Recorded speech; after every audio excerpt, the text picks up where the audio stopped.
Folks, welcome to an all new So Bad It's Good with Ryan Bailey. This is your pal Ryan, and this is your Thursday episode? Yeah, it's Thursday. This is a Real Housewives of Salt Lake City recap from this week's episode. So get ready, folks. How's everybody doing? We're so close to the end of the week, thank God. We've had a great week of shows so far. We had Sophie Ross. We had Serena Kerrigan. We had Emerald Fennell, the director of Saltburn. Oh my God! If you didn't listen to yesterday's episode, you know I love talking about movies. That was such a treat for me. I hope you guys enjoyed it. But I got to tell you, I'm still geeking out being able to talk to somebody that I admire so much. It's different, it's different a little bit when you talk about reality shows and then you switch to movies or music. They're different animals completely. I mean, they fall in that same pocket of entertainment, obviously, but talking about Housewives and kind of the joy it brings us or making fun of these silly moments, there's sometimes a really, very deep foundation of a serious topic that we'll deal with on Housewives, which I think is excellent. But then it's different to switch to talking about movies and just the art of it. And it can sometimes come off a little pretentious, I'm sure. But I love people that think so deeply about trying to tell a story. Now, you could say that about Real Housewives of Salt Lake City in a sense. I mean, I always think about what are the producers, what story are they trying to tell us this season with Real Housewives of Salt Lake City? And I keep going back to, it's like Alice in Wonderland. I mean, we have gone down the rabbit hole. I mean, we go into Mary Cosby's house. She's sitting on like two Willy Wonka chairs. I'm not even talking about the good version of Willy Wonka with Gene Wilder. I'm talking about the Johnny Depp Willy Wonka. I mean, it's bizarre. Like this season is just so bizarre on so many levels because I always talk about the mean streets of Salt Lake City. It seems like on the mean streets, they always talk about what's going down on the mean streets. There's rumors being spread around about the rumors about the husbands on the mean streets of Salt Lake City. But then you see Salt Lake City and it seems really quaint. There's like this Twin Peaks element to it. That's what I always like. It's almost David Lynchian in a sense because you see how peaceful and blissful it looks.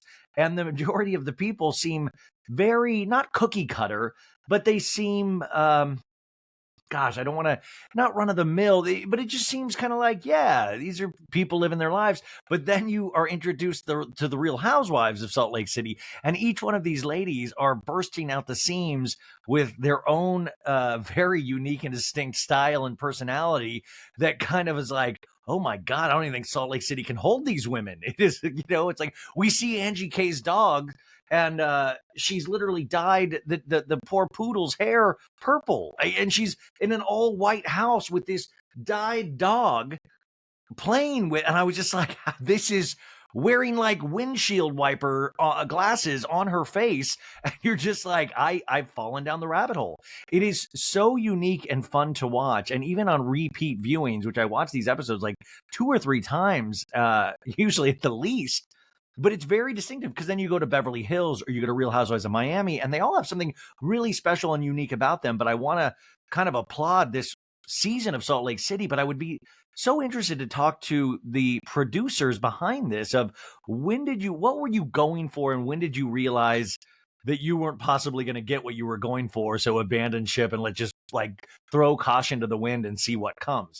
I will say with this episode in particular, and I don't know if you got this vibe, and I hesitate to say this because I hate even speculating, but I will say, I am actually one of the people that really like Monica, and I think she is a really bright star in the future of Salt Lake City. But I do have to say, after this week's episode, especially the car scene with her and her mom, there were just elements of that were too, not fantastical, but that I thought, oh, this is reading a little phony to me. This is reading a little staged, a little pre-planned, because, we just know basic things now, viewers of these shows, is that you've got to be mic'd up to have clean sound. And if they didn't know Monica's mom was coming over, the mom was fully mic'd. The mom was fully mic'd in that driveway. And I do believe that they obviously have real mother-daughter issues, but a part of me is like, it feels a little. And I only felt it this week in this episode, and I know a lot of you guys might have felt it even earlier, but I felt like, are we you know, what is the situation here? Is the mom going along with it? And you would think not, because the mom goes off on Twitter and just comes off even worse than she does on screen. But there were just elements of it of like, okay, we get it, but you are mic'd up. You are choosing to be a part of this. And I'm just curious of what was the plan? I mean, you knew you had these issues with your mom. The mom knows what this show is to a degree. The mom seems she really loves the camera. So was there ever any kind of agreement of we'll amp it up for cameras? I mean, was there ever any of that to actually make a solid first season for Monica?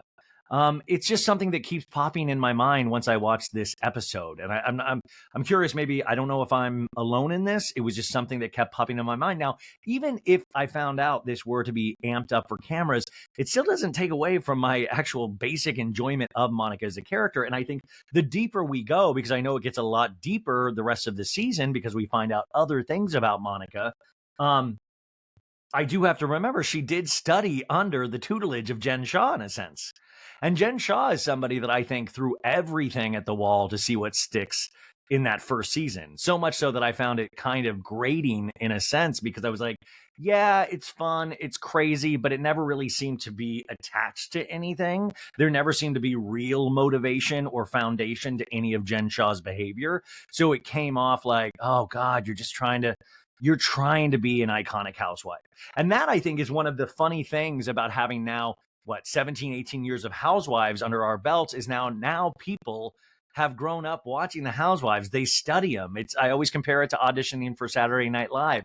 You know what's worked in the past. And I always felt Jen Shah studied all of these iconic moments, from the table flip to Aviva throwing a fake leg to all of these things, and just threw everything. I'm going to do all of it at once. Now, Monica seems to have not the antithesis of that at all, because she really is, I think, very interesting. But what I think is interesting about Monica is that, it's not one of those people you feel bad for, because when she does get into an argument, like with Lisa Barlow last week, or even booing Lisa Barlow during her amazing rendition of Away in the Manger tonight, um, she knows how to,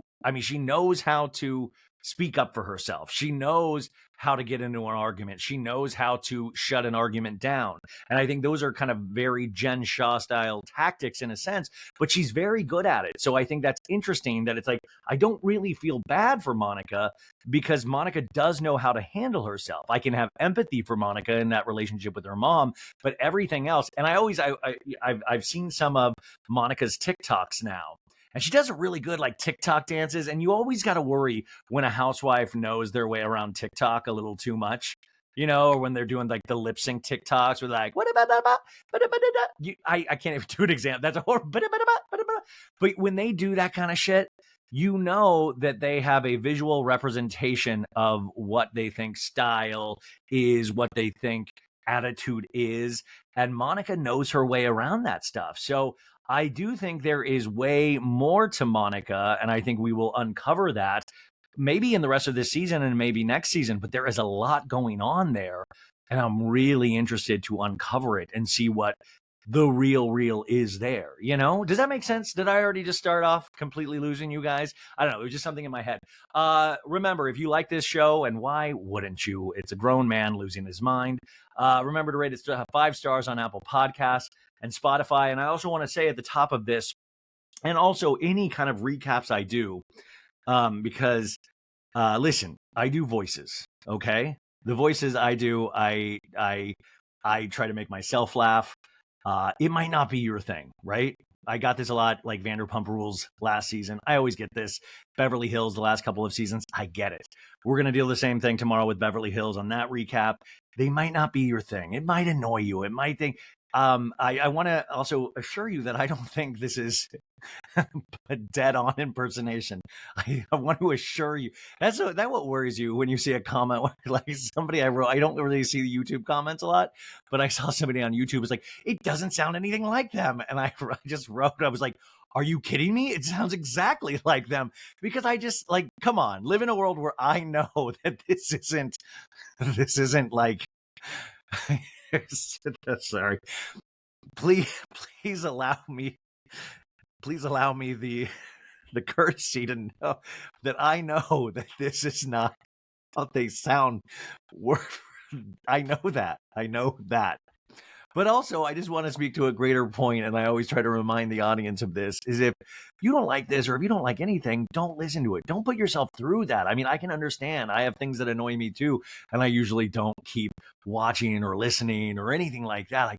I completely understand that. And I really do say that with, as Ringo Starr says, peace and love, because I'm trying to have a good time. And whoever wants to have a good time with me, let's do that. But if not, I mean, there's so many great podcasters out there. There's so many great recaps out there. You can throw a stone at this point and find somebody that is great. We are all so good at this. And I think that is so cool that we live in an age where there are so many people doing things like this, because you can find that perfect cozy blanket to snuggle up to and have a great time with, and then come be back with us for the pop culture roundup or the interviews or something like that.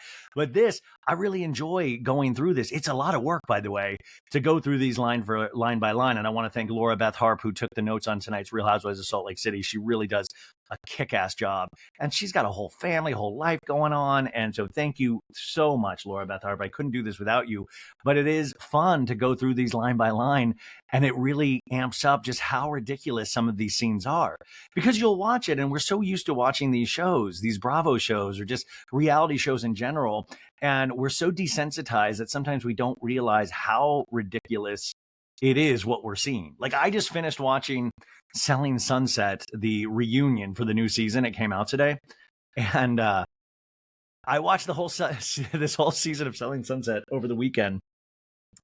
And it's one of those things that it's like, it's good. I enjoy it. It's ridiculous. They all dress up like they're members of the Avengers. It's all like slow-mo shots walking out of like just buildings, and then kind of light drama, but it's completely ridiculous because I don't know anybody. I'm not saying these aren't real people. They're real unto themselves, but I don't have anybody in my life like that. I don't have anybody in my life that I hang out with that they walk out of a building and it's like, girl boss, we be girl bossing. And it's like slow-mo and there's like wind going through their hair. I would literally be like, what the fuck is going on right now?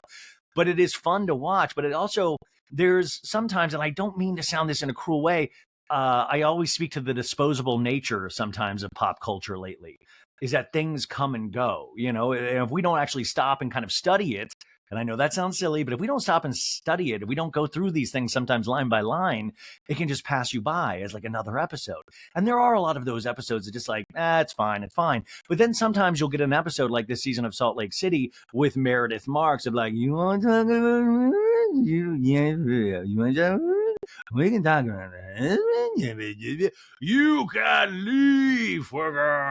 I mean, that was truly a magical episode. And I'm not saying that Salt Lake has not been good since then, because I think it has continuously been good. I look forward to this show every week. But I was just thinking about, in terms of Selling Sunset, that I was like, if you asked me a plot point about the new season of Selling Sunset a week and a half from now, I would be like, wait, what? Did I watch that? Like, what's going on? And even the reunion, it was fun. By the way, the reunion, they did this kind of genius thing, which I think a tip of the hat to Bravo in a sense. And by the way, in some senses, I always think when Netflix does these reunions, which I really love a reunion, but that really is, I think, an homage to Bravo and Andy Cohen and what they do with their reunions. I think Bravo really put a real reunion on the map, and I think other people now emulate that formula. But sometimes it's hard because Andy Cohen is so, he is the Barnum and Bailey's of Bravo, but it's sometimes hard with the hosts on Netflix, like, because Tan France hosted the Selling Sunset reunion, and I like Tan a lot, but it's just like, okay, are you part of this show in some, well, okay, what's your connection to this show? I mean, I know you're a celebrity, so that's why you're hosting. I sometimes feel like they lose it on that point, but they did this thing, you guys, where they brought out a guy doing lie detector tests to hook up the cast to, and I thought, what a great fun idea. And of course they like edited it out, like them putting the machine on each person, but it was the same person that put Lisa Vanderpump on a lie detector test in that episode of Beverly Hills about the radar, remember the Radar Online? I think it was the Radar Online, Lucy Applejuice. She was hooked up to a lie detector and provided the results. It was the same guy. And I was like, this guy is just making money hand over fist over reality stars. I mean, I probably the science is there to probably determine that most people that lie in this world are reality stars. And also, where was this guy in the Vanderpump reunion? Fucking hook Tom and Rachel up to this thing. Are you kidding me? That's what we need. Please. But yeah, no, I just want to let everybody know, if it's not your thing, don't listen to it. It's that simple. You don't need to get upset about it. You don't need to you don't need to do anything. You just go find something that you like. Or start your own thing, because that's also a cool thing. It means you have a really really clear thought of how you want things. And if you have that really clear thought, go do it yourself. I think that's probably one of the most positive things you can get from knowing that you don't like something. You know, like if you don't like something, if you don't like voices, it sounds like you know exactly what you like, and then go do that.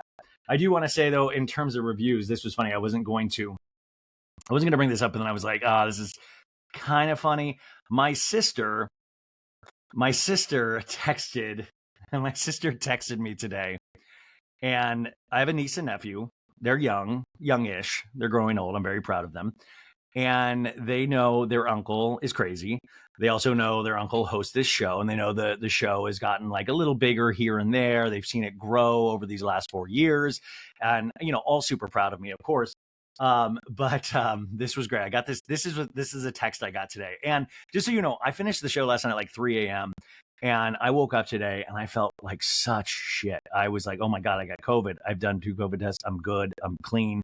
But I feel like death warmed over. If you're looking at this on YouTube, you can see how bad I look. I just feel like absolute dog poo. But listen, you still got to work. I've been sleeping and laying in bed since 3 a.m. last night.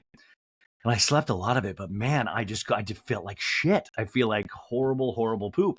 But I got this text, and Kara, my sister, goes, "Hey, so the kids and I might have taken a deep dive on reviews of the podcast. Obviously, majority are amazing, but of course, we are sick and wanted to read the bad ones. Now we are all raging mad and would like to go beat up some really."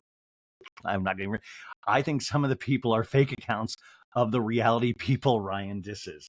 And I woke up to this text message and I was like, hey, please, please don't tell me about the bad reviews. Like, I have somebody that will like send me positive reviews, or if it's a review where it gives me like a note in terms of like, okay, your mic cord is making these crackly sounds, or you might want to think about this or that. If it's like this like constructive criticism that I can actually use. But if I don't like your favorite person, if I don't like Bethany Frankel and her reality reckoning, that's not a review to me that I don't like the thing that you don't like. I mean, I hope the majority of you can understand the difference there. Like, if I don't like Lisa Rinna, that's my choice, is I would maybe go listen to a pro Lisa Rinna podcast. But I was like, please don't tell me about these. It doesn't help me. It doesn't, but I just thought it was funny. And I was just telling you guys, that means my sister and my niece and nephew are going to come kick your ass. They're actively now trying to find out who these accounts are. And, you just gotta watch your back at this point. They're coming for you. Also, if anybody does want to leave a good review, it also does help to combat anybody that really just dislikes me. So I wanted to put that, because it was one of those things that bums me out, sure, but it also made me laugh, because I just imagined my niece and nephew sitting there reading reviews and reading the negative ones and being like, that's, there is something priceless in that for me, and there's something very cute.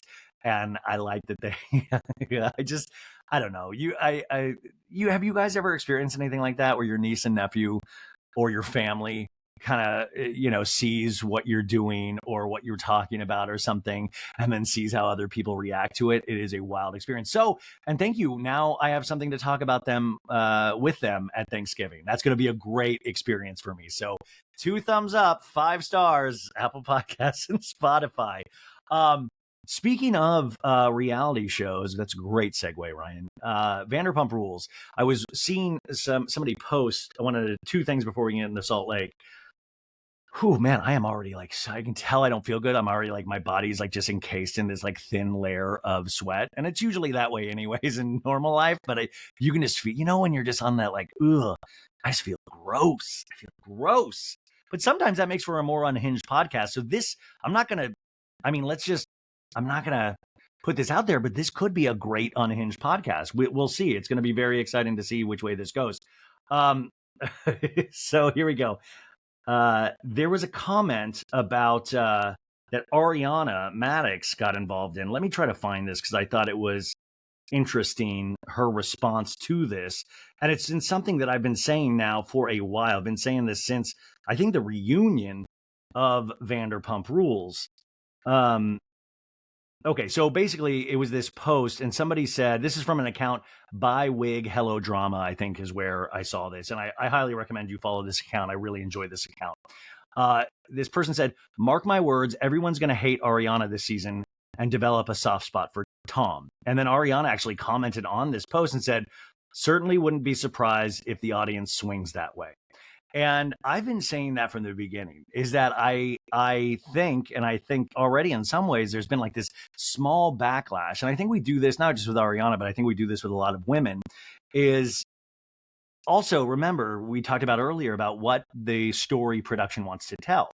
And I don't mean production protects people, but I do think production sometimes rewards people for really sharing or being willing to still be fully on camera 24/7, which I think is something that Tom Sandoval, dude, I think that's something that he really was willing to do this season. But also, I think that is also, you got to look at all these different layers of the onion, is that he's helping his own narrative. He's helping he's in a sense being able to do image rehab that he wouldn't be able to do without a season of a show. Now, I would imagine what you're going to see from Ariana is a lot of anger, a lot of not wanting to shoot with Tom, and a lot of things. And I think women will then get labeled just bitch. That's a bitch. That person's a bitch. What a bitch. People will get labeled that. Women will get labeled that. Oh, that just person's a bitch. When you don't, then you forget all of the reasons that led up to the reason of that person reacting that way. And I feel like we now have multiple reasons. But I will say, in life and in pop culture, I find this so amazing, is that we have tiny memories. We forget.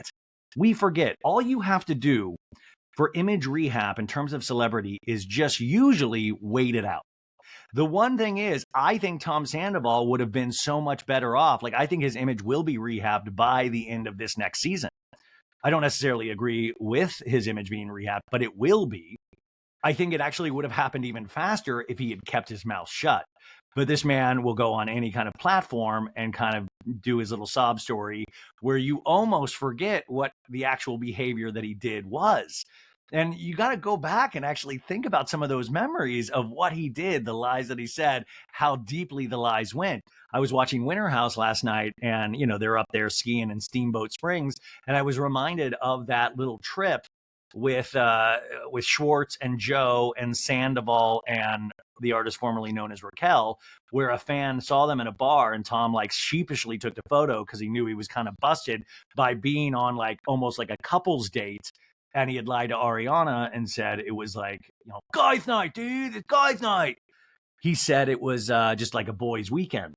But he was actually up there. Rachel came up, Joe came up, and it was like this weird little double date situation. And I just think, is that this was all, those lies and stuff like that were planned out in his head to lie about one person. Now, obviously, they weren't meant to be together. Obviously, this is a good thing. But I thought that comment was so interesting. And I want us to, or what I'm going to try to do is, I can't wait to watch this season, which premieres January 15th. I can't believe we're already back there again, which, by the way, Merry Christmas, Happy New Year's. It seems like we're already there. Like I guess the year's over. Do you that feeling once you get into like the second week in November and you're like, fuck, I guess I'm not going to learn a language this year like I promised. I guess I'm not going to drop that 30 pounds that I said I was going to drop. You're like calculating like, what improvements can I make before the end of 2023? So the year is already done for all intents and purposes. So January 15th, this show starts up. And what I think we got to do is we got to watch it. We got to watch it with a clear eye in terms of the story production wants to tell, but also the story that these characters are trying to put out there. Is that Tom is going to try to really pull at the heartstrings, really try to explain himself. And I think it'll be interesting to see, okay, after this amount of time, what did he come up with? But what's interesting now, and this is why pop culture is so fast now and how it moves, is that we already have a lot of his comments from BravoCon. We have his comments from his podcast, which all started after filming of this season. So we already have him on record saying all of these things. So I just think he's got to keep his story straight in terms of the reasoning why this and that and this and that. But I'm really curious to see this. And I guess I'll be a little disappointed, but I'm not going to be surprised if that is how it happens with Ariana. But I just think we have to, I don't know. It'll be interesting. I'm really interested to see that this season. I think it's going to be a weird one, and not like a weird, like Salt Lake City one. It's going to be weird. Also, I thought this was great news in terms of showing that we are showing up to watch these shows. And I think that is truly amazing. This is great. This is according to Deadline Hollywood, which is a great entertainment site. These are 7-day ratings for Bravo. Now, Real Housewives of Miami launched to 1.4 million viewers over a 7-day period. That's up 124% in viewers. And by God, this show deserves it. I just watched the 3rd episode tonight. I wish, in fact, I think I'm going to talk a little bit about this on Monday's Pop Culture Roundup, because I think I got a Bravo guest coming on. And I really enjoy Real Housewives of Miami. I think it's a very special show. I think it's a very special season so far, from the Gertie, but also the ridiculousness with Larsa. I think there's so many elements there, and it just, the way they shoot it is so bright and vibrant, and it makes you feel alive. So congrats on that. And this is really exciting. Married to Medicine, their premiere over 7 days of viewers received 1.6 million. This is their biggest number since 2019. So that's great, because this is the little show that could, because I don't even watch this show, and I need to watch this show. In fact, I've got to watch the first 2 episodes, but it's one of those things that's daunting. I don't know if it's like that for you too, because they have like 10 seasons, and I'm like, oh my God. I told Kaya and Aaron from Bravo We're Black that I was going to watch it this year, and now we're at the end of 2023, and I've only watched a handful of episodes. Sorry, guys, 2024 it is. And then Real Housewives of Potomac premiere scored 2.1 million viewers. It is the most watched in 8 years for that show. It is up 15% from season 7's number. So that is great. That is great news. And I think sometimes we see those, and I know a lot of you guys are like, I don't even pay attention to ratings. I don't know what the fuck you're talking about, but I do. And it's one of those things that I was used to seeing night of ratings, like the night of, and I'd be like, oh, damn, that is low numbers. But now I love that we do take into account like 7-day.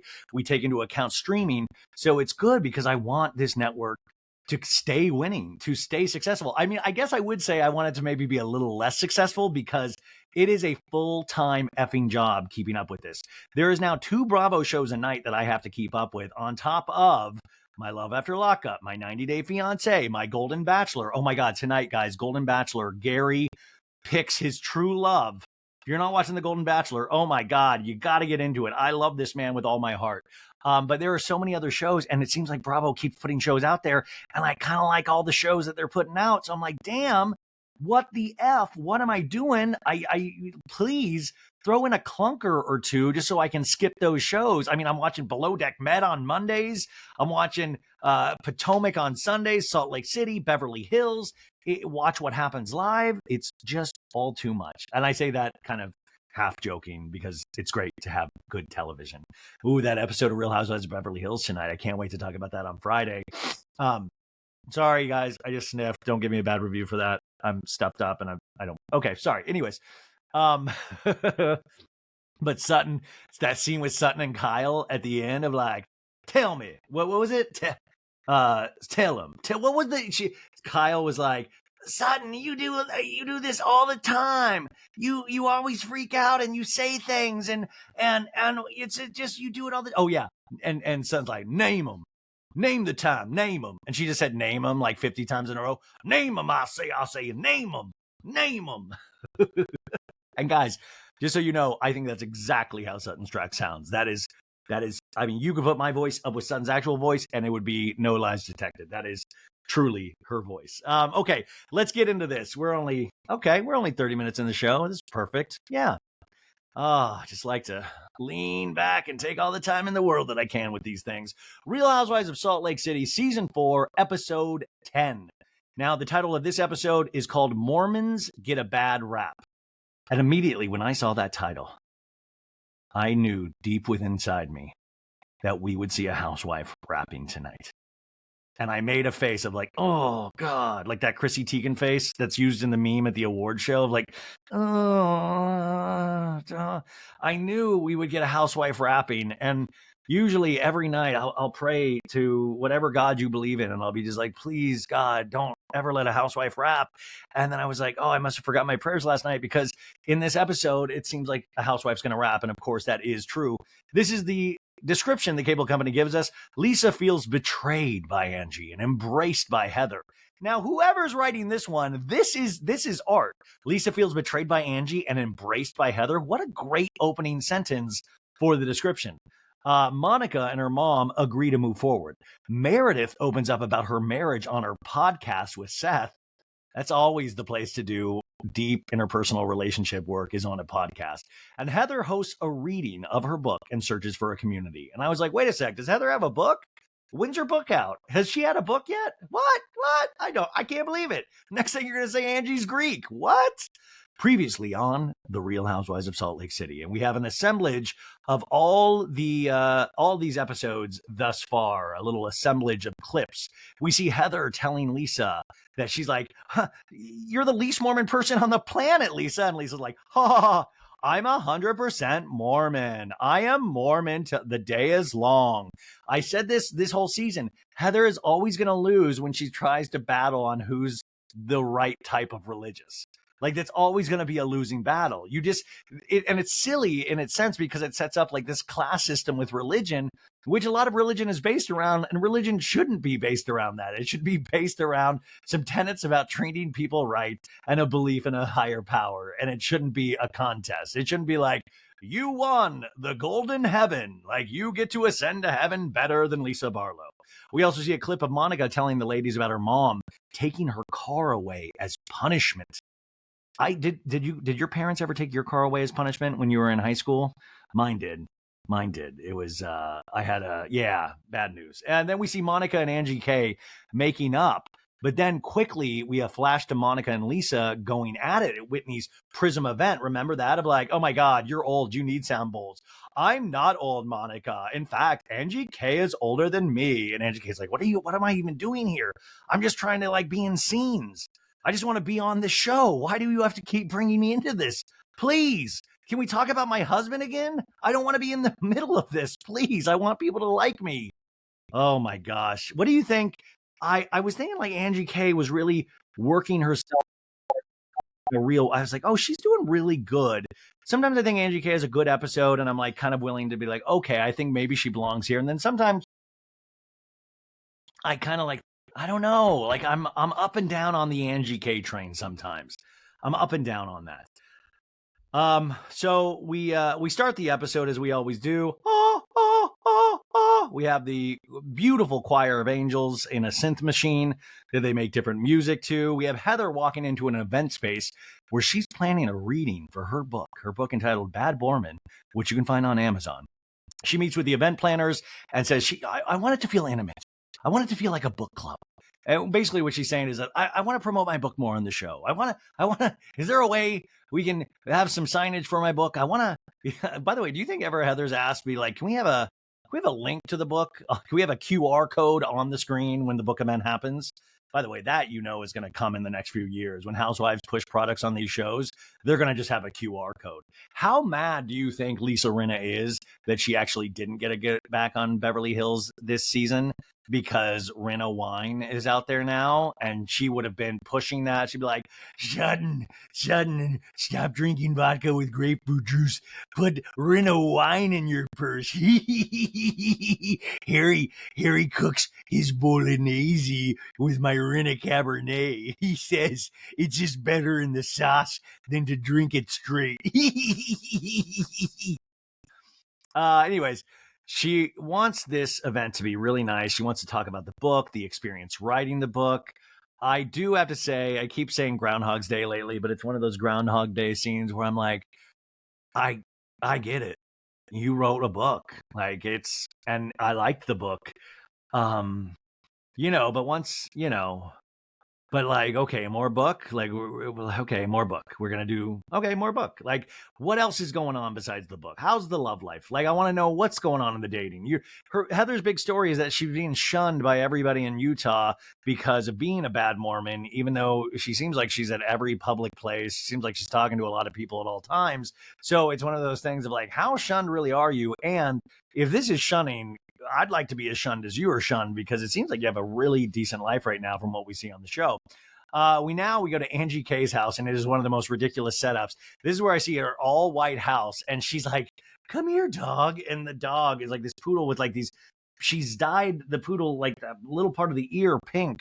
It looks like a little punk rock dog, and it is so you. I just the set design, like a set designer, couldn't even dream of setting up a scene like this. I'm like, this is the start of a movie. Like like this is more of the Angie K I want. It's like, what the fuck led us to this point? Like, where did we get? Like, at what point did you like start going? I need an all white house, and I need to start dyeing my dog's ears pink. Like, what year did that come in? Because you see those earlier pictures of Angie K with her family, completely normal, completely everything. When did it change? I want to know the year it changed. Like, when did it change? When did the glasses start creeping in? Like, did they start off as little tiny sunglasses and now eventually they're just covering your entire face? When did that happen? Can we even interview the dog potentially? Next scene, we see Lisa driving up to Whitney's house. Oh my gosh. And Whitney is inside. I'm setting up some snacks. I'm setting up a charcuterie. This is the 30th charcuterie that we've set up this season on Salt Lake City. Salt Lake City, I think, hands down, has the most charcuterie of any Housewives. I mean, thus far, it's always a charcuterie board being set up. Like, without a doubt, always a charcuterie board. So Lisa struggles to open the gate, like, to get in, and then rings the doorbell. Like, I guess I'll ring the doorbell. And Whitney's like, um, hey. And she's like, hey, how's it going? Oh, are you tired? No, I'm sorry. I'm in my pajamas. Justin's away on a business trip. Oh, I would wear that out. Which, by the way, Lisa, we should have cut to a scene immediately with Lisa wearing that out. I told you I'd wear that out. Tin roof rusted. Whitney's like, but I'm just like living it up, Lisa. I'm like my first night off from having an event, people in town. So I'm like making a charcuterie board and pouring wine. I'm letting the kids watch a movie and I'm just going to chill. And Lisa's phone starts ringing. Lisa's like, oh my gosh, Heather's calling me right now. Heather. And Heather's like, what's up, Lisa Barlow? I'm at Whitney's. Say hi to Whitney. Hi, Heather. Oh, hey, Whitney. I'm with my bestie. Ha ha ha. Lisa laughs maniacally, and Heather's like, you two little peas in the pod. I'm so jealous. Lisa, I have an idea. It's a little bit of a shtick. I don't know if you'll be into it, but I thought you could introduce me at the book tour event. We could come up with something fun where, like, you'll have the mic, you'll be on stage, you can sing. Okay, I can do that. And Heather's like, sing like Away in a Manger, or I'm in, Heather. I love it. Okay, well, thanks. All right. Bye, Heather. Okay, bye. That's the end of that phone call. Lisa hangs up, and Lisa's like, deep down, she loves me. And Whitney's like, now I think we have to read the book. I love, and I hope this never changes. I hope these housewives never read Heather Gay's book. I think it is one of the funnier reoccurring bits on this show is that she writes a book, and they've all just kind of read the little part about them. So Heather, every time she's like, hey, did you read that book? And they're like, I'm so proud of you. I'm just so proud of you. I'm reading the Bible right now. And once I get through that, I'm going to definitely read it. I got a Atlas Shrugged, a little Ayn Rand's collection. But then after that, I'm definitely getting to your book. Whitney's like, we've got to read at least the parts about us. Can I sit by you? Yeah, sit by me. I'm like inhaling food. Are you going to eat? Yeah, I am. I'm going to grab a napkin real quick. I went for the paper towels. Oh, look, I even have Prism leftovers. And she gets out some napkins from the event. And Lisa's like, oh my gosh, I love those. But also Whitney being very deft and going, remember the Prism event where you got into a fight at? And Whitney's like, you probably didn't even get to see these. The subtext being like, you probably didn't even get to wipe your mouth because you were arguing with it the entire time. And Lisa's like, no, I didn't get to see much. It was all a blur. I remember the beginning and kind of the end, and that was it. It's kind of like my prom. Whitney's like, so what the fuck happened? I don't know. It was so weird. The whole thing was so weird. I'm like mortified that the two of you behaved that way at my Prism event. I swear to God, if you fucking say Prism one more time. She goes, because Lisa, I didn't start it. I did not start it, Whitney. I don't care who started it. Okay. Like, you should have both have enough self-awareness and self-control to realize that you're screaming and yelling at my business Prism event. What did you hear me scream? Oh, I could hear you screaming. What did I scream? I heard you scream, stop it. And then we get a flashback to that event when Lisa yells, please stop talking to me, Monica. And when he's like, stop it, stop it. Lisa's like, I said, please stop talking to me. She would not stop. I don't even know where she was during a sound bath. Like, Lisa, okay. So it's my fault. That's Monica's ridiculous. Okay. No, it's both of your faults. I was equally upset with both of you, probably a little more upset with you because I know that you know my brand, you know my heart, you know my journey. Lisa in the confessional was like, are you kidding me? You are all people should not be talking to me about event etiquette. Did you forget about Coach Shaw's birthday party? We get a flashback to that first season when Whitney caused a scene at Jen Shaw at Coach Shaw's birthday party. Remember that where Coach Shaw, he was like, I was hoping that we were going to Popeye. I hope that we were going to Popeye's Chicken. Like, remember, he was like really excited, and then he realized it was just all his friends at a big event there Lisa shouldn't have spent their money at, and he was disappointed. But Whitney got into man, that first season really did have some really that's there. I should rewatch that at some point. Oh, who am I kidding? That's probably not going to happen. But there was so many great moments in that. Anyways, Lisa in the confessional continues, and you're like chastising me. Maybe I should be mad at her for having a cash bar and no food. In the scene, Lisa's like, you deserve an apology, Whitney. That's like, I am so sorry that happened at your event with the sound bowls. All right, it was embarrassing. I'm so sorry. I'm responsible for staying, and I'm confused by Angie's behavior too because I don't feel like she likes Monica. I don't think Monica likes her. I don't know what their side conversations are. I don't. Are you upset with Ange over that? I'm not upset with her. I'm hurt by her. Because when we left, I'm piecing it together. When you left, you were upset because Ange and Monica were hugging. We get a flashback to Lisa being upset that Angie K hugged Monica, leaving the Prism event. And Lisa's like, well, it contradicts what Ange said. The ocular doesn't match the words. the ocular. I love Lisa Barlow. I'm so in love with Lisa Barlow, and I know she's a problematic fave, but I love the ocular. The ocular isn't matching.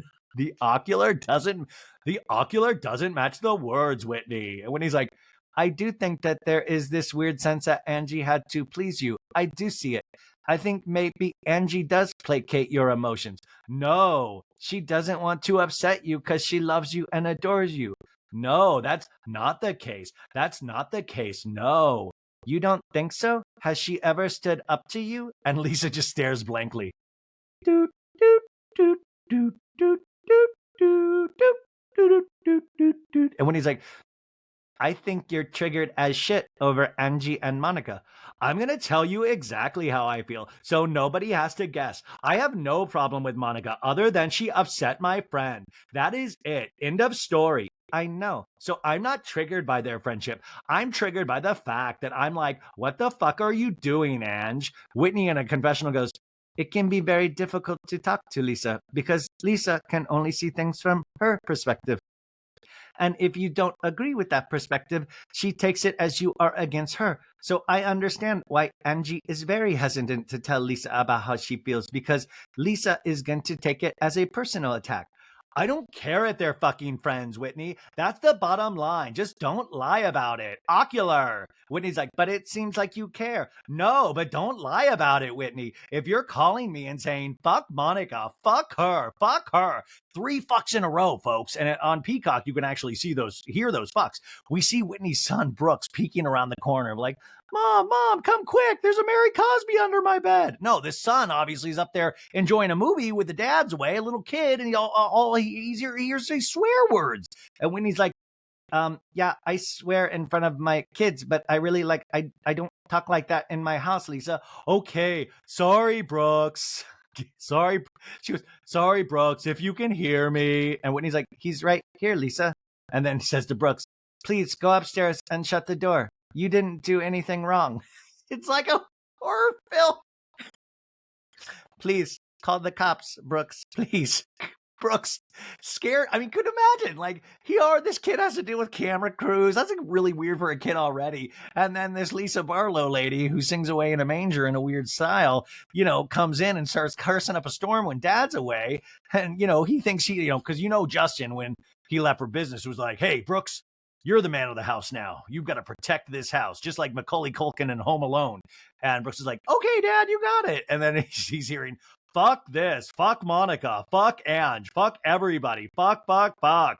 And Brooks is like, comes down like, it's okay, Brooks. I need you to get the phone and call Dad. Please call Dad now. Please, Brooks, please. And, we don't see Bobby, the daughter, around because she's tooling around in that big G-Wagon golf cart she got for her birthday last week. Just hopped up on Dr. Pepper. That's what we need. We need Bobby to go like, hey, it's me, Bobby. I'm hopped up on Diet Dr. Pepper. I just got a call from Brooks saying there's some disturbance in this house. Hey, Barlow, look at me. My name's Bobby. I'm 13 and I got a golf cart that can run you over, lady. We don't use curse words in this domain, in this domicile. Yeah! Bobby, please stop with the caffeine and sugar. It's getting to you. You stop! I'm tired of hearing about your prism. Okay, I really am sick. Tired of hearing about your damn prism event.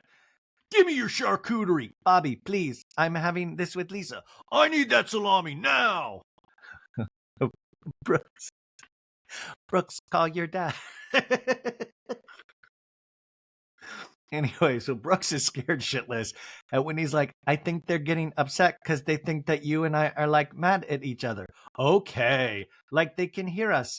I'm happy to listen, Lisa, but like if we keep yelling at each other, my kids are going to get upset because I'm not yelling at you. Well, I'm just saying, I know you're not, and I know how you are. Okay.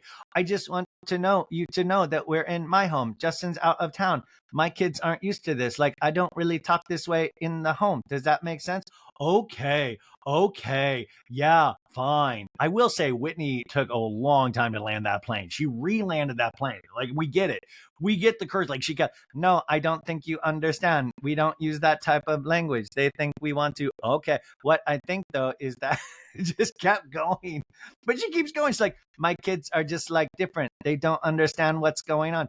Okay. Understood. They think we're like yelling at each other and ready to tear each other's throats out. Okay. Understood. They're concerned because they're not used to hearing this. I mean, at this point, I was like, shut up. We get it. My God, Lisa, stop. We get it. Please don't say anymore what happened. We get it.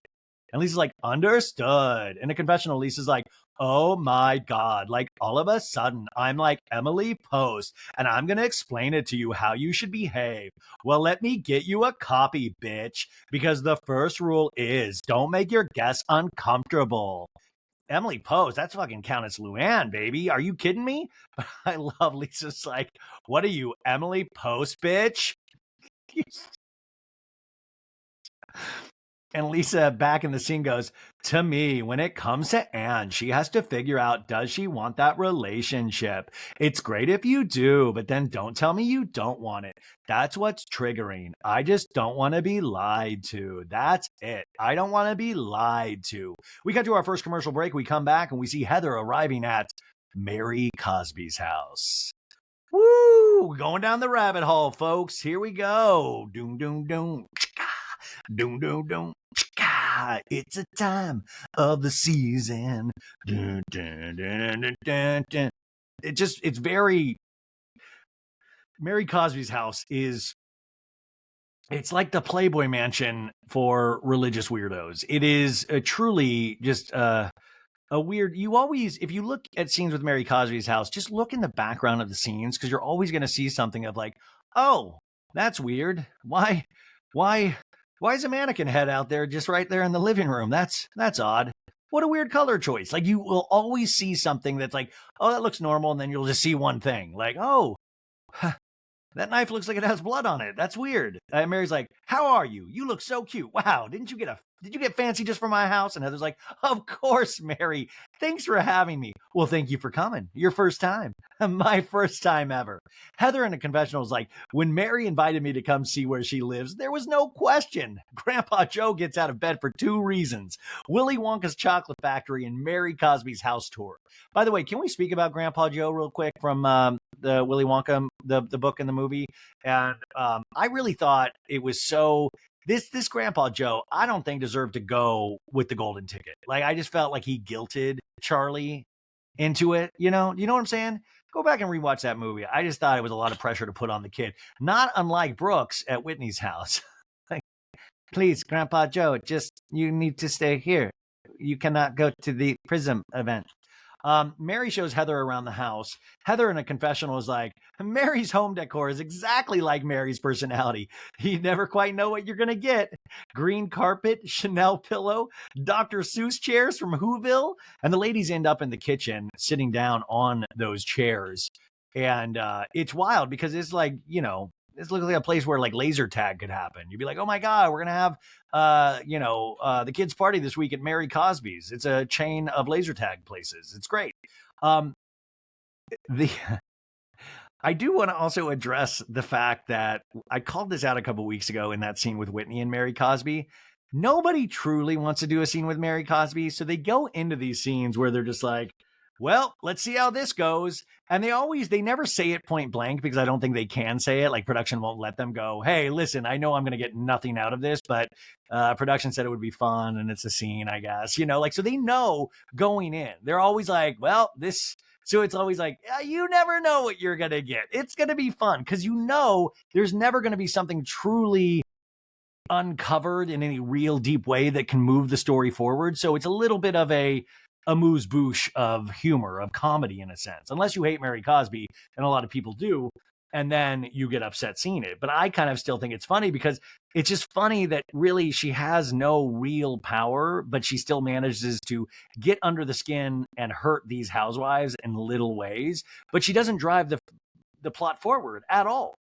So Heather's like, oh, wow, it's Tiffany Blue. Yeah. And Mary's like, it is Tiffany Blue. You're exactly right. And they sit down at the table to talk. And Heather's like, thank you for having me. Well, I just wanted to have you over just to talk to you. We always had a connection. Yeah. I mean, you can say no if you don't agree, but like, I always feel connected to you, Heather. And I think it's the spiritual side of things. And I think it's our church upbringing, or she said church upgrowing, but church upbringing. Heather's like, our understanding, Mary, kind of each other's backgrounds, our spiritual backgrounds, and our way of communicating for sure. And Mary's like, Mary in a confessional goes, I've known Heather for a few years now, and I never really got to spend like one-on-one time with Heather because she was always up under Jen. I love that. Just kind of the nicer way to see. She was living in Jen's asshole. So now that Jen's gone, I could really like have a real conversation with her and see how she's doing. And I wanted to talk to her about what she puts about me in her book.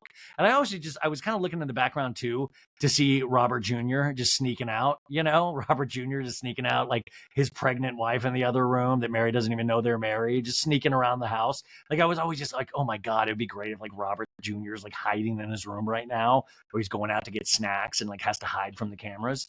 Mary's like, well, Heather, that being said, how do you feel about not being at the church? And Heather's like, well, right now has really been a tumultuous time for me, Mary, because I don't really have the resources I used to have. Like, I used to have a church community. I used to have a church that I could go to every single Sunday, but I wrote the book. And I mean, you know how hard our community is. We don't take kindly to dissenters. And Mary's like, or to critics of the faith. Well, and Mary's like, we don't accept them. Mary in a confessional goes, I just feel like Heather like wants both. She wants God, and she wants her community. She wants her church, but then she wants her dark side. But she cannot have both. Like, she definitely has to pick a side. And I think that actually, there always usually is like one nugget that Mary has, one nugget. And there is something very succinct to what she says that I find to be very true, is that Heather it's kind of like what I imagine, when I try to like get off sugar. Your body's like, I crave it. I know it's right, but I crave it. I do think there's a lot of realness in that sentiment of Heather still wanting to have her foot in both. And I think Heather being so declarative about writing a book called Bad Mormon, I think her foot was out of the Mormon religion now for many, many, many years since the separation and divorce from her ex-husband. But being on reality television and kind of getting the boost of that kind of small level of fame really not puffed her ego up, but there is this kind of element of, oh, well, I don't need this at all potentially, and I'm just gonna I'm gonna just reveal secrets and I'm gonna lean into it. But I think at the end of the day, it's different really declaring yourself out as opposed to 1 foot in, 1 foot out, which you can do in an entire lifetime. So I thought this was very true, this sentiment. Anyways, back in the scene, Mary's like, speaking of the book, and Heather's like, yes, the book. So you've read the book? Well, I read the part you wrote about me. And Heather's like, is that the only part you read? And Mary's like, well, I read, here and kind of there. And Heather's like, oh, you skimmed. Okay. Well, yeah, I kind of skimmed through it, but that was the part I remember. And Heather's like, yeah. And Mary's like, because it wasn't true. And Heather's like, the part that I wrote about you wasn't true? Yeah. Well, every word was true, Mary. No, it was not. Absolutely. No, Heather, some of that was not true. What you wrote about me. Heather, in a confessional now, reading from her book, Bad Mormon, on newsstands now, says, Mary was equal parts elusive and forthcoming, engaging and disinterested. I agreed with anything and everything she said, and when she corrected my grammar, my pronunciation, my diet, and my physical appearance, I hung my head in shame and thanked her sincerely. Heather's like, well, I thought I celebrated you. And Mary's like I was this bougie, poised. And Heather's like, Miss Mary, you are bougie and poised. I like when Heather tries to do the Miss Mary thing. Oh, Miss Mary. Because that's kind of like a little bit of a ass kissy kind of oh, Miss Mary. It's a way to kind of have somebody drop their defenses. Anyways, Mary's like, no, I'm not. Heather in a confessional goes, I don't think anything I said was that bad. And if anything, I erred on the side of caution. I will say Heather didn't really get deep into any of these ladies' lives, which she talks about the second book down the line at the end of this episode. And I'm like, well, I guess we're going to have more conversations about these ladies. And, Heather's storyline every season will now just be something book related. Anyways, Mary's like, I want you to know I care about you, which is a big sentiment for Mary Cosby. And Heather's like, I know. And I feel like that's the place we're in now. I think a lot of what I wrote about in the book was in a place where we were more careless with the mean things we said to each other. And that's what kind of got in the book. And Mary's like, okay. And Heather's like, well, I mean, there were harsh words exchanged. And Mary's like, and what did you find harsh? Because I thought you were harsh towards me. And Heather's like, well, I mean, you've said I didn't even know I looked inbred. And we get a flashback to that scene of that scene where it's a flashback from that where Mary's in a room talking to herself. And she's like, oh man, Heather just being all, judgmental, like your typical Mormon. She doesn't even know she looks inbred. Like it was wild. So she's like, Heather asks her point blank in the scene, do you think I look inbred? And Mary's like, I do. And gives her this really yeah, I do. Thank you for asking. I do. And Heather's like aghast. And I had to say, it's a really harsh sentiment. It truly is.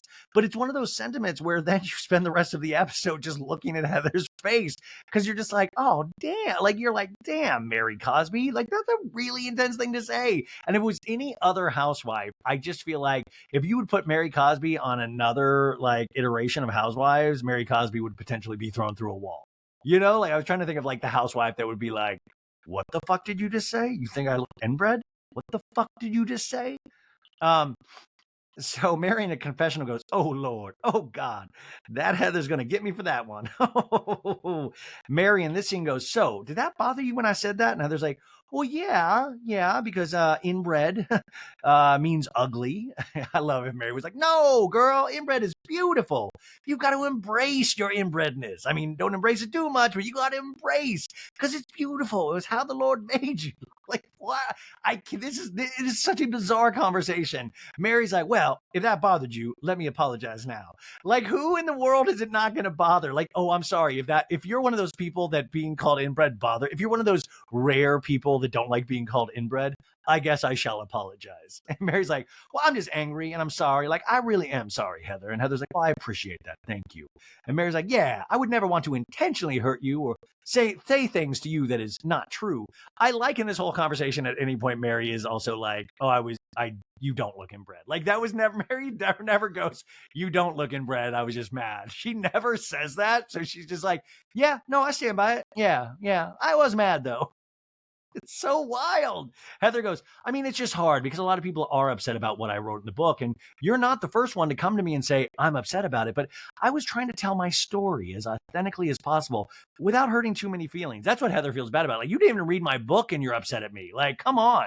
And Mary goes, well, as much as that part was like, I am so proud of you. And Heather's like, well, thank you. Well, I am proud of you, Heather. And Heather's like, well, maybe one day you can write your own book and you'll see how hard it is to be authentic, but also be kind. And Mary's like, I don't know if I want to write a book, but I will, maybe.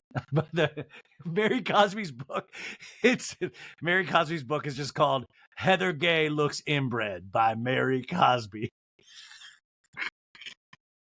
Chapter 1, Heather's Nose. So, you gave me a lot to think on. Maybe I will write a book about you looking inbred. Me not apologizing in a real way. That is a good book. By the way, wouldn't it be great when Heather Gay's second book comes out, Mary releases it on the same day? Or Mary just calls it Good Mormon by Mary Cosby. Anyways, Mary's like, and Heather's like, well, this has been really fun, Mary. This is what I'm talking about, these housewives. Like Whitney in that dinner scene, she was like, okay, Mary, you don't need to leave. Okay, you're leaving. Okay, cool. They always are just like, well, this was great. And you know it wasn't great for any of them. I was like, this has been really fun. Yeah, this has been great. Thanks for having me. Your house is just grand. I think we need to have a spectacular party at night with all the lights here. And Mary's like, party's one thing, but the people that are at your party, that matters to me. Like, I like that Mary's like, I am never going to have any of these fuck nuts in my house altogether ever again. Commercial break. We're back from commercial break. Next scene. Oh, you guys, we're at a podcasting scene. We've got Meredith Marks, baby. Okay, so we're at Meredith's house where she is recording her podcast, hanging on by a thread with Meredith and Seth. And she's on her FaceTime with her producer, Antonio. And Meredith's like, I've got this squad quad thing open to record like you told me last time. I never closed it, to be totally transparent with you. So do I just hit join session? And Antonio's like, yeah, you're going to start a new session. Oh, okay, hold on. So here's what I see on my screen. And she puts her phone up to show him on FaceTime. And he's like, I thought you were a techie person. Antonio, I was really good at the first part, plugging everything in. And I'm really good at that. Oh, there I am. There I appeared. See, okay, I am really good. Really, most of the battle of podcasting is just plugging things. I mean, really plugging things in. That's a huge one because, power. Seth Marks walks in. He's like, hey, what's going on? Who are you talking to, Meredith? Antonio, Seth. He's helping me get this set up. Antonio, what's up, brother? Seth and Meredith start recording their podcast, and Meredith's like, okay, welcome back to Hanging by a Thread. So we are picking up where we left off last time, which was getting into our wedding. And Seth is just making noise. He's like,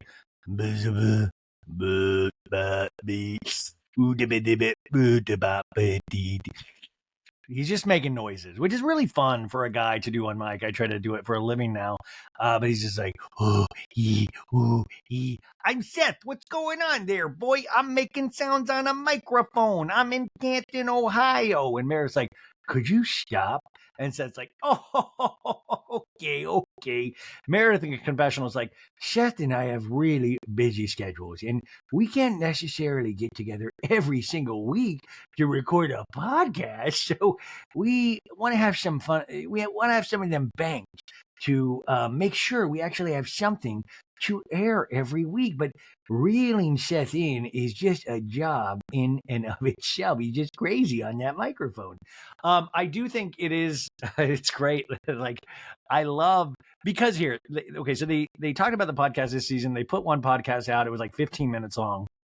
And then they waited like a month and a half to put out the next one. And I think they're on a regular basis now. But these are like 30-minute podcasts. And I'm so sorry. Like, there is something in me that's where I'm just like, come on. Like, listen, I do this multiple times a day. I'm not patting myself on the back. I'm just saying it's super easy. Like, come on, you're married. You could literally just do voice memos on a phone. Like you would just like talk around the dinner table and call that a podcast. So it's wild that like it's hard to do this, like fuck, just call it Pillow Talk with Meredith and Seth and just like have it on before you go to sleep. That's a podcast right there. Anyway, Meredith is like, show our wedding. And Seth's like, oof, okay, first of all, you wanted to have like the biggest production of all time. I think it was 350, 350, guess 350, Ritz-Carlton, Chicago. It had to be at the Ritz-Carlton. Well, it didn't have to be at the Ritz-Carlton. Oh, yeah, it could have been at the Four Seasons. I'm sorry. We had the prenuptial dinner there. And Antonio's like, wait, you just mentioned prenuptial. Do you guys have a prenup? And Mary's like, no, we actually have a post-nup. And Antonio's like, well, when did that come in? And Mary's like, well, the reason we had a post-nup. And Seth's like, 15 years into the marriage, Antonio. Mary's like, 15 years into the marriage. I did not expect this scene to go where it goes. She goes, you were very disconnected from me at this point in time. And I was moving with 3 children from Chicago to Park City, Utah, where if you were to go get a divorce, it's not favorable for women in Utah. And I was worried that I would lose my children and be stuck somewhere that I didn't know and that he would leave me. And that is why I had a postnup. There was nothing financial in it. It was strictly about custody of our children. You were afraid I was going to leave you? Mm-hmm.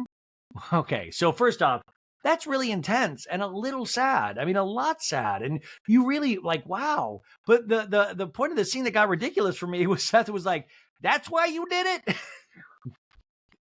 I just signed the paperwork. I had no clue you were scared I was going to leave you. Wow.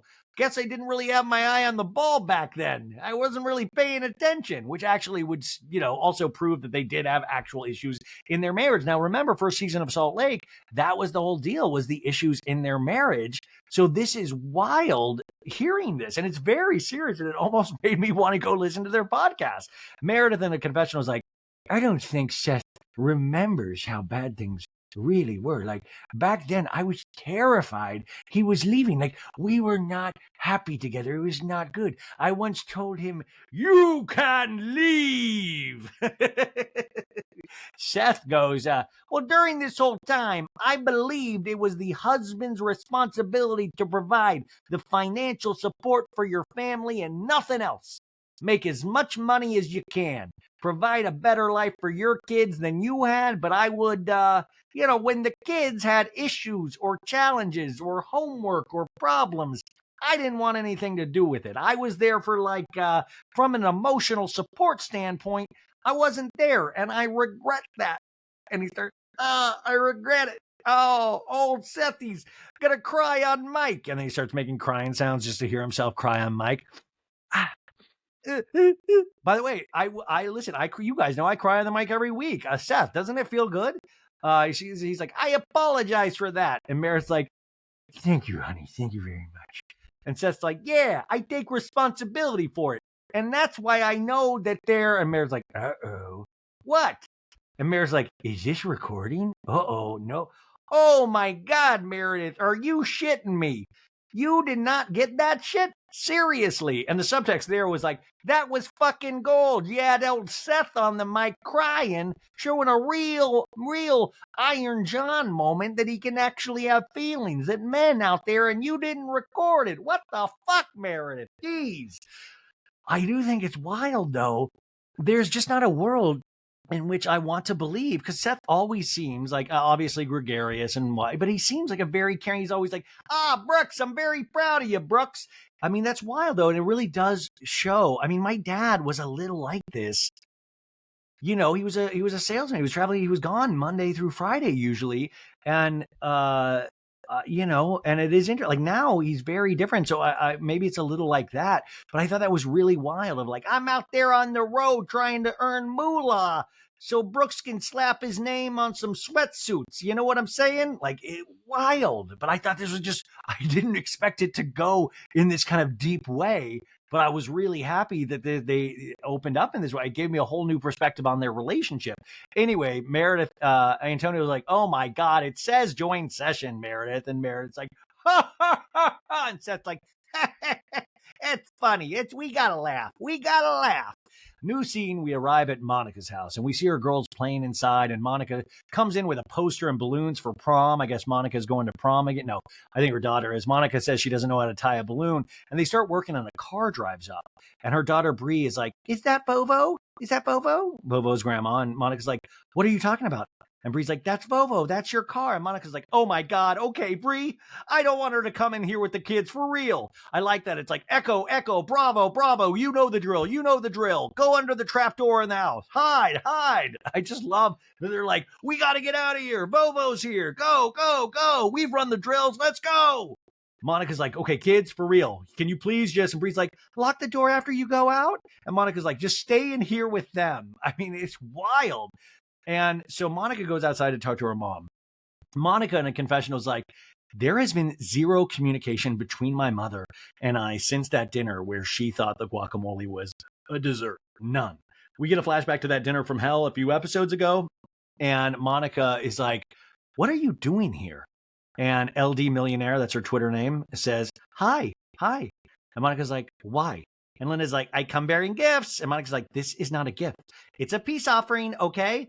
I can't do this anymore, Mom. Like, I can't live when you get upset or mad that you're just going to come and take my car away from me. And Linda's like, I'm just trying to get your attention, hun, and then I'll stop. I won't do it anymore. I won't do it anymore. And Monica's like, this is our pattern. Our relationship has always been very volatile and very up and down. It's like high highs and low lows. And Linda's like, I clearly have some skills to learn. When we had dinner, I was serious about therapy.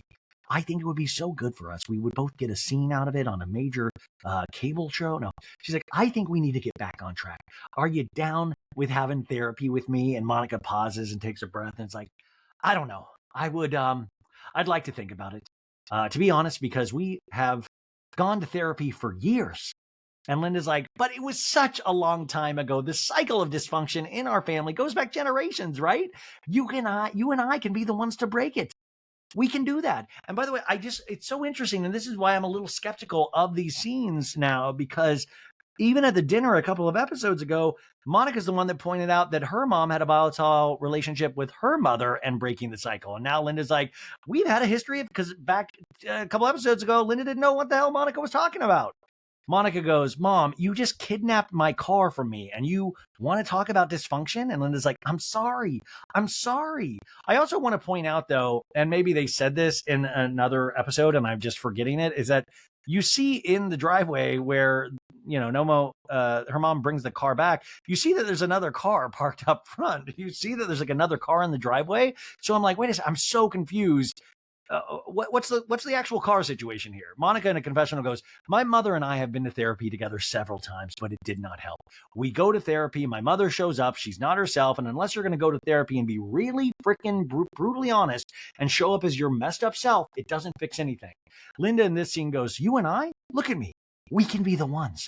I'm serious. And Monica's like, I just need time to think about it. You better get to walking, though, because it's going to be a cold walk home. And Linda's like, you cannot be serious. And Monica's like, I mean, it's beautiful out. And Linda's like, can Bree drive me? And Monica's like, no, you'll be fine. And Monica literally leaves Linda standing in the driveway and walks back into her house. And Linda goes, you've got to be fucking kidding me. And we watch Linda walk down the sidewalk alone. Now on Twitter, Linda goes, yeah, production wouldn't even drive me home, said it would be a liability. Like, is this really, are we for real? And also, Linda then couldn't call Uber. Does Salt Lake City, do we live in a world where Uber doesn't exist? What year does Salt Lake City take place in? Is it like 2005? Like, what year is this? Like, this seems like a bridge too far for me. I don't know why it's this scene, but this scene stood out to me as a lot of weird manipulation. And I don't know if it's from production side or from Monica and her mom's side or a mixture of both, but it really struck me as odd. Did it strike you as odd, or did you just like, oh, okay. Anyways. We come back in the next scene to Heather getting ready to go into her book event. And Heather's like, This book tour had me stopping in cities all around this great country, but this is the first small book event in Salt Lake City. And what I love most about these book events is meeting up with people who have similar experiences and stories as mine. It just makes me feel less isolated. It makes me feel connected, and it makes me feel like I've gained more than I've lost. And I like the subtext of that is also, I wrote a book and I want to publicize it, which is great. Also, I want to point out that outside there are just people picketing this book. No, nobody's there. Nobody's picketing. I need to see some of this shunning in action that Heather is getting. Heather is talking to Tony, her PR person, and Tony's like, well, we did oversell a bit. And Heather's like, okay, that's me. I always oversell. I sell out venues. This is what we need to plan on in the future. And Tony's like, it's good though. It's good. It's good. Outside, we see Lisa Barlow pull up. She comes in and greets everyone. I just thought, because Heather talks about writing a second book in this, what if it goes like, I'd love to see Heather write fiction. Wouldn't you like Heather like becomes like a Stephen King type author? You know, when I like trapped at Mary Cosby's house or something. Lisa comes in. She's like, it looks awesome. I love this living room setup. And Heather's like, it's kind of a vibe, right? Did you know I own like 100 couches if you ever need them? Dude, I want to sleep on one of Lisa's couches. Are you kidding me? Heather goes, you have 100 couches? Not like 100, but like a lot. Heather laughs and Lisa walks up to the music stand and Lisa's like, can I practice? And Heather's like, yeah. Testing. 1, 2, 3. Sibilance. Tin roof, rusted. Lisa in the confessional goes, isn't this a nice turn of events? This week has not been my favorite. I feel like I'm in this like weird place with Whitney after I cursed around her children and scared them to pieces. We get a flashback to Lisa and Whitney's conversation earlier, and Lisa in a confessional going, and I don't really feel like talking to Angie about anything that happened this week. We flash back to Lisa and Angie K's argument from last week's episode, and Lisa in a confessional is like, I'm just really wanting to have a good time with Heather.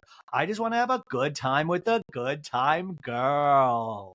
Heather's singing, I just want Lisa to love me. And Lisa's like, ha, ha, ha, ha, ha, ha. And Heather keeps going, just live like Lisa. You'll be a great Mormon without even trying. And Lisa's singing, she's like, that's going in one ear and out the other. But once again, I just love that Heather still won't let this go. I just want to live like Lisa. You'll be a great Mormon without even trying. Like Heather implying of like, Lisa thinks she's a great Mormon and she doesn't do anything that the Mormon religion tells her to do. But that's what I'm saying is that Heather, it's not your business. Like Heather, you really are a good Mormon because you truly are a very typical Mormon in that sense, in that way, is you're very judgmental about other people and the way they live their lives and how they interpret their religion. You know, it's wild. Next, we see people arriving at the party, including Meredith and Angie K. And Lisa looks over at Angie K and doesn't greet her, folks. Oh my God.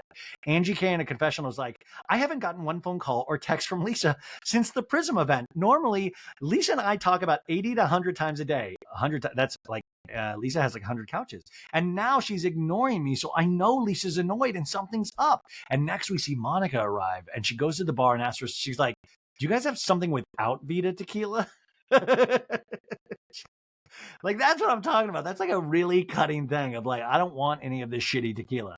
I actually, I had Vita tequila at BravoCon and it was pretty good. Like I didn't mind it. Lisa, if you're listening, please send me a bottle. And also I apologize for the invitation. Monica in a confessional goes, I have not seen Lisa since our spiritual encounter at the sound bath. And we do another flashback to that fight from last week.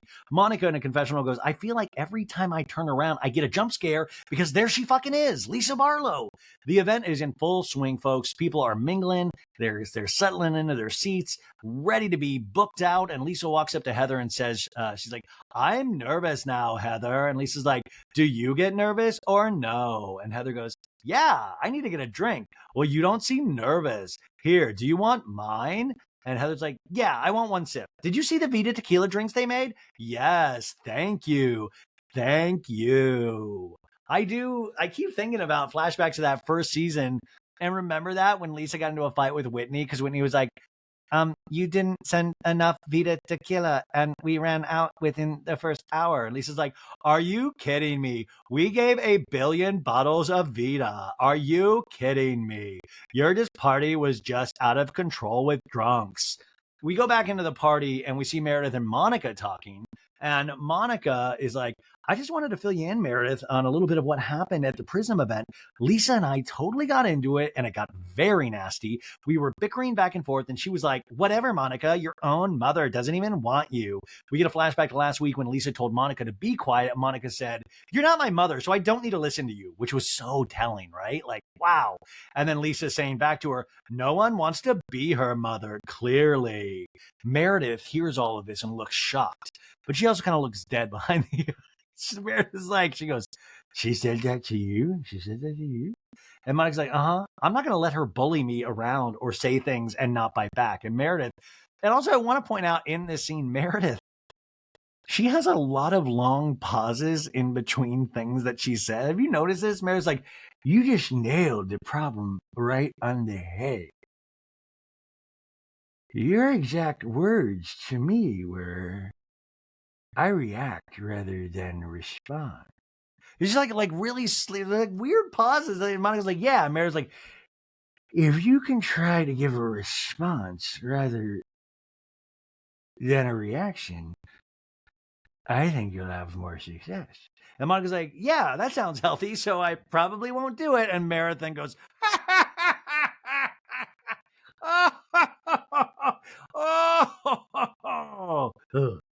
Tony announces it's time for the event to begin. Lisa gets on stage and introduces Heather, and Lisa's like, Heather told me about this special day, and I'm here to give you a little rendition of my hit single, Away in a Manger.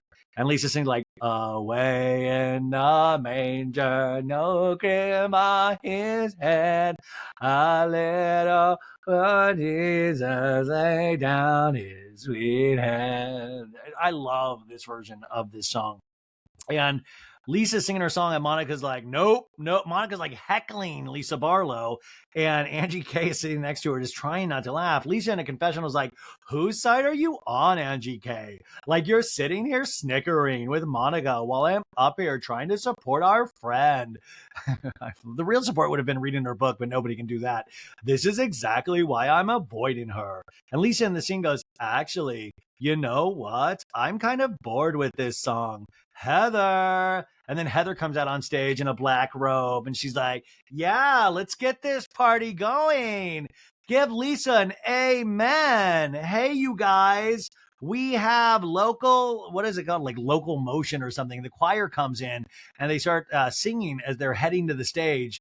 And they give Lisa, they're like, give us a beat. They're like, boom, boom, boom, oh. Away in SLT in a new crib in a bed. This best-selling author lay down her sweet head. The stars in the heavens look down where she lay, singing sweet dreams of the book sales to this bad girl, gay. And then Lisa drops the mic and leaves the stage.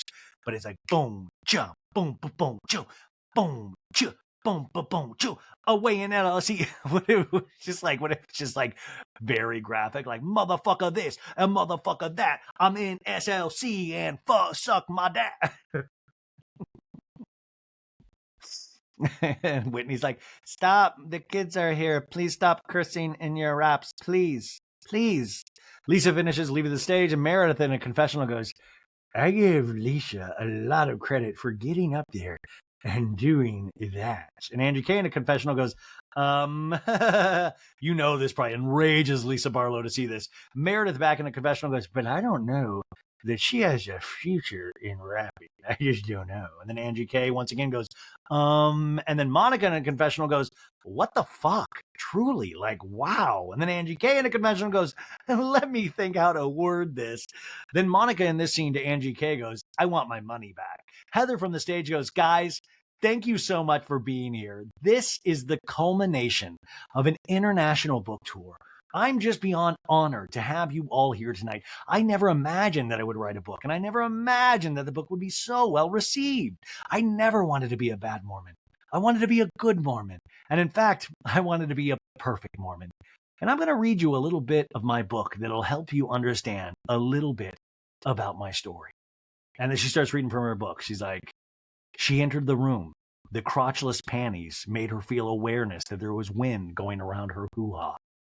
She sidled up to the bed as a guy named Brick came in and laid next to her and said, hey, Mary Cosby says you look in. No. The expert from the book goes, on a flight back from Norway recently, I discovered my seat was separated from my friend's.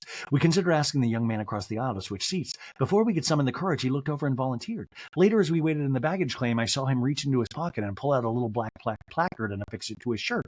You're a missionary, I said. Immediately, he launched into an explanation. Yeah, we aren't allowed to wear our name tags in Amsterdam. He was so apologetic, worried that I might rat him out to the authorities. No, I reassured him. It's not about your name tag. There was just something different about you, and now I know what it was. What I really wanted to do at that moment was hug him. I wanted to say I know you because I was you, and what you hold sacred, I held sacred. And if one day you realize that you want to leave all of this, you can. And you can come find me, and I'll still know you, and I'll still help you. I don't want you to ever think that I'm not on your side. Despite everything, when that missionary put on that little black name tag, there was no one in that airport that I wanted to talk to more. And everybody claps at it up. But I would also like next season if this gentleman actually joins the show and like just shows up at her doorstep of like, can I live with you now, please?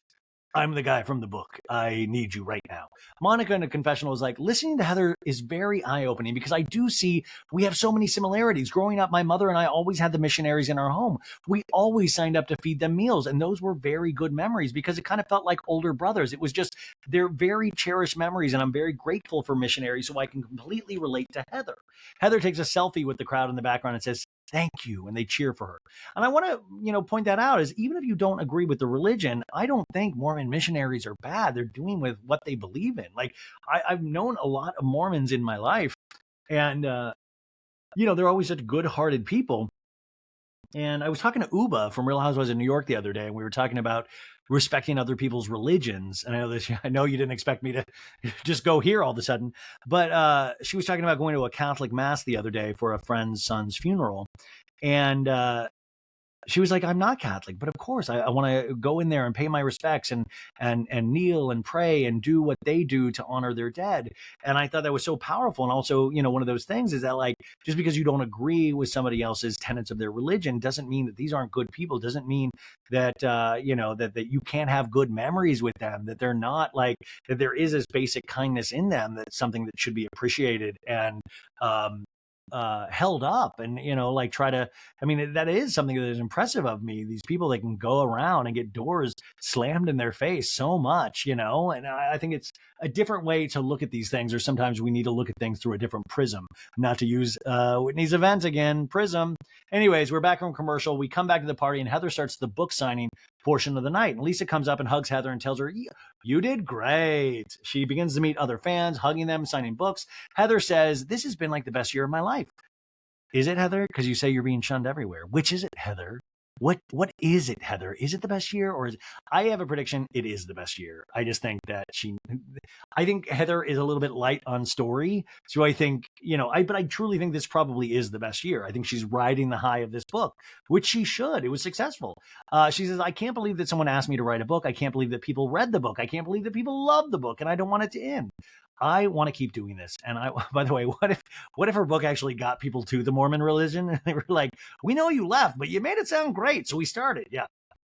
She's like, I don't want it to end. I want to keep doing this. And I want to write a second book. There it is. And I want to write a third book. And I want to keep exploring like who I am and why I feel the way I do. And I hope that it reaches other people too. And I feel connected to these people. And I feel that they are the community that replaced the church in my life. Isn't that kind of an interesting thing? It's like, that kind of high from having something be successful and wanting to repeat that again and again. I want to keep exploring. I want to do it. I want to do it. I want to do it. And I'm curious where that leads in the long run, I'm curious where that leads. I'm interested to see this. Lisa goes, I enjoyed tonight so much, Heather. Like, you did such a good job. You got me emotional. And Heather's like, really? Did it help you kind of understand me a little bit more? Yes. There's things that you said that I'm like, oh, you're crying with the missionaries. And I'm like, my son's going to be one of them. And Heather's like, I know. And that's why I feel like I want to be a part of it, because I feel like I understand it. But I'm also left out because I wrote this book. And I think I just want to be validated. That should be the end of the sentence right there. I want to be validated. That's what Heather wants. That's what Heather's want, especially from Lisa from season 1, just to feel validated by her. Heather really has a very deep insecurity about validation. I mean, I do too, but you really notice that with Heather in particular.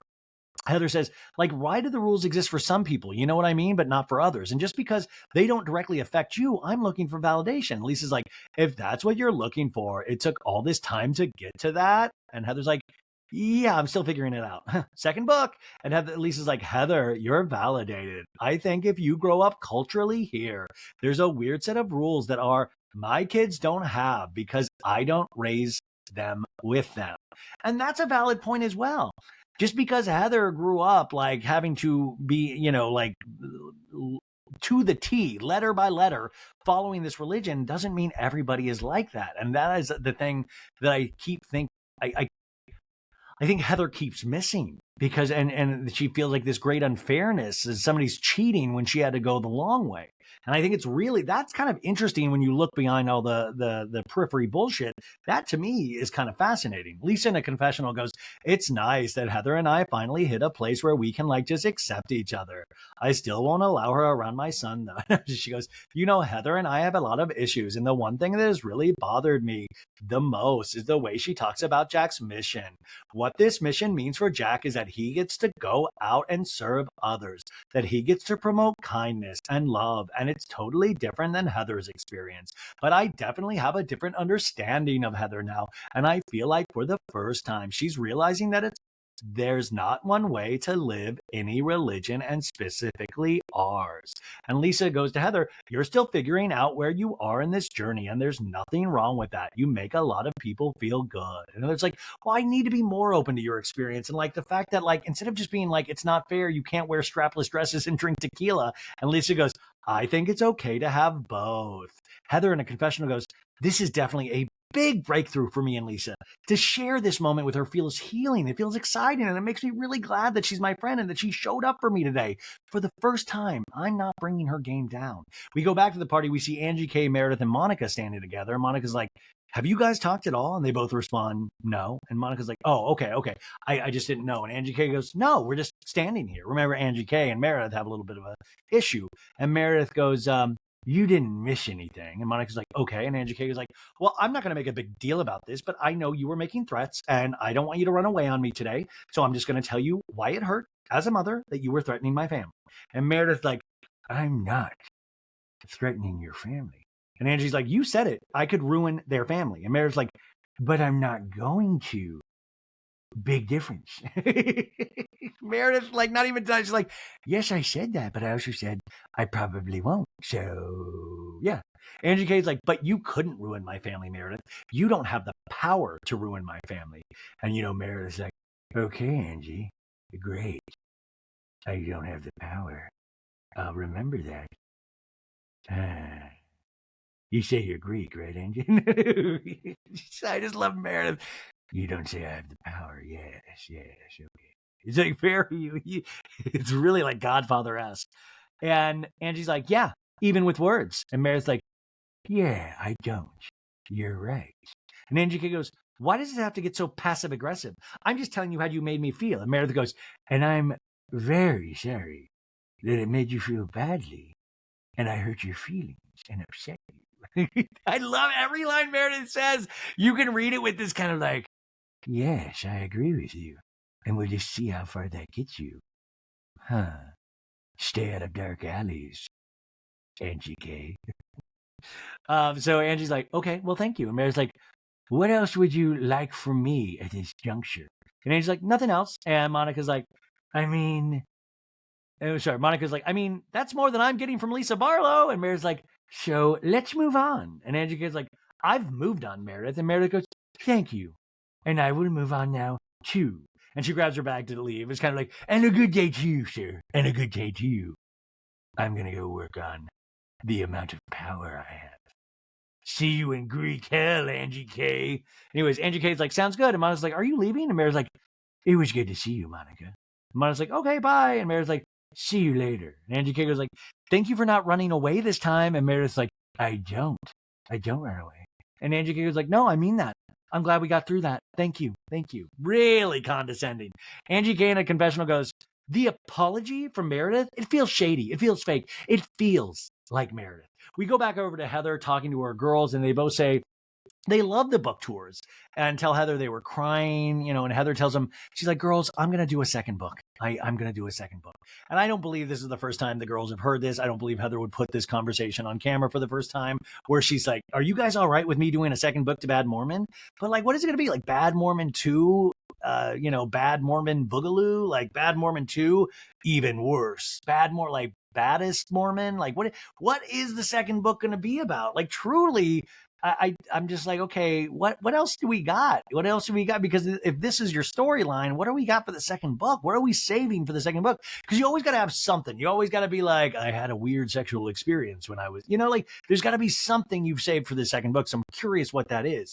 But she asked the girls if she's okay with them writing the book, even if it puts a target on their back again. They're like, you might be bullied. Are you okay with it? And they're like, of course. We just want you to be happy. And they even say, we just want you to do it for the right reasons. We don't want you to do it just to get back at the Mormon faith, which I thought was really, these kids are sometimes way smarter than their parents. I thought that was actually really amazing. In a confessional, Heather goes, having my daughter support me and give me their blessing for me to write a second book means everything to me. And as a mom, it feels so rewarding to know that you've raised children that are resilient. So now do we start this book cycle again? Like, remember when we had the book cover before Heather even wrote the book? Like by the end of the season, are we going to have a book cover reveal party for like book 2? Like, I feel like it's all just this kind of cycle of Groundhog Day of like, here we go again. Here we go. I'm curious about all of this. And also the other housewives must be livid because they didn't even read her first book. And now they have to like pretend to read her second book. It's the next day and we see Lisa's in her kitchen setting up some snacks and drinks. Not charcuterie, mind you. It looks like a muffin thing that you get from Costco and some like she's like picking out strawberries. Lisa in a confessional was like, I hate the way I feel right now. I'm friends with Angie, but I'm feeling frustrated. I'm feeling hurt. I'm feeling blindsided because I don't understand why my friend is behaving like this. I don't understand why I don't feel like my friend is my friend. We see Angie K walking up. The ladies greet each other. They head into the kitchen. And Lisa's like, hey, I grabbed us croissants from Neater's. And Angie's like, oh, I love it. And Lisa's like, do you want anything to eat? I'm always hungry. And Angie's like, I'll have a croissant with you. And the ladies fix their plate. And Lisa's like, how's everything going? And Angie K is like, well, just so you know, the usual. We haven't talked for a couple days, so no. And Angie's like, I just feel like I needed a minute to like gather my thoughts. And I just felt overwhelmed after Whitney's Prism event. And Lisa's like, Whitney's Prism event, Bobby's birthday party. And Angie K's like, Bobby's birthday party, you left upset. Yeah, I needed a break too. I just didn't realize that Monica had such big issues with me. And Angie K's like, look, I know you're upset because I think you feel like I'm taking her side. Wait, Angie K. I'm confused right now. I did not feel like you're taking Monica's side at all. What bothered me is you telling me you don't like Monica, you don't want a relationship with Monica, that you're not really that close with her. So I'm like, what is this all about then? The optics don't match the conversations, and it's confusing for me. Oh, I love that she used optics again. Hell yeah. Angie K's like, you're right. All of that is true. I'm not denying that I've had those feelings. I'm not denying that. I'm not. I have said negative things about her, but look, woman to woman. I love it. It's like, I have ripped the shit out of that woman. But listen, woman to woman, she asked for a sit down to talk about what happened at my house at Greek Easter. Yeah, we got Greek in there. We get a flashback to Angie K and Monica talking and clearing the air last week. And Angie K goes, listen, Lisa, things left good with us. And that's why at this point, I'm trying to move forward with her. See, I didn't know any of this. And Angie K's like, well, there was some resolve. I'm going to take full responsibility and take accountability. I probably have been wishy-washy along the way at times. And maybe part of why I haven't been clear is because, am I afraid to be clear? I'm not saying I want to be best friends with Monica. Why would you want to be afraid to be clear? Well, I don't know if it's subconscious because like when you found out that I painted birdhouses at Heather Gay's, you were so upset with me. And we get a flashback to that. We're back on this scene and Angie K's like, I was afraid to tell you that I went to Heather's house until after I went to Heather's house. And Lisa's like, your insecurities and telling me stuff is not my problem. I mean, Lisa's right. Lisa in a confessional goes, it is such a fucking cop-out to say I'm the reason you're not telling me something. You're the reason you're not telling me something. You're weak. You're afraid. And you're a liar. Lisa Barlow, the power. My God. Angie K goes, I thought you're going to think this takes away from who I am to you as a friend. Lisa's like, why would I think that? I don't think that way. You're projecting that onto me. I got upset because she apologized to you for how you took a beating and I took a beating. And Angie K's like, I get it. And it was like a beating over and over again. That's what triggered me. I was being beaten. Angie K in a confessional goes, it's my nature to get along with people. So I'm wanting to find peace with Monica. I'm wanting to move forward with Heather, and Lisa is hurt by both of those friendships. It's like all stemming from like her getting hurt from Angie H, or her getting hurt from Jen, but I'm not those people. Lisa in this scene goes, how do you think it feels to be me in this situation? Like my friends are hiding things. Like I'm transparent with you, Angie K. I'm an open book. I say exactly how I feel. I say exactly what I mean. And Angie K is go, I support everything, Lisa. So if you're not being honest with me, that's on you. And Angie K goes, I would have never blown up with you if you went to someone's house. So it's easy for you to tell me that. And Lisa's like, that's on you if you're not honest. And Angie K is like, when I tried to touch you at the bar, you pulled away. You pulled away and you said, don't touch me. We had a flashback to last week when Lisa's like, don't touch me, Angie K. Angie K goes, I would never treat you that way. And that's why it's easy for you to have this conversation. And Lisa's like, because I don't feel like you're being honest with me, Angie K. That's why I'm acting this way. And Angie K is like, I'm just going to move forward and keep her at a distance, but still be cordial and kind to her when I see her. That's all. I don't want you to feel like you have to have secrets from me. I'm never mad at you. There are other things that have hurt me, and I've explained that to you. And I'm still healing from some things. And it was very triggering, which is why I pumped the brakes with Meredith to have this happen to you. How you feel about not telling me things isn't me. And Angie's like, it's me. It's you. Yeah. Like what an amazing magic trick that was. It's like a Jedi, like, it isn't me. It's you. Say it with me. It's you. It's me. Exactly. Lisa goes, and I can't control that. I just want more clarity. And like consistency. There is never a doubt in my mind that you're not my friend. Like, you can do like whatever with whomever, and it doesn't mean you're better friends with somebody else. I'm not 5, Angie K. I don't think that way. I don't ever want you to feel like you can't tell me something, Angie K.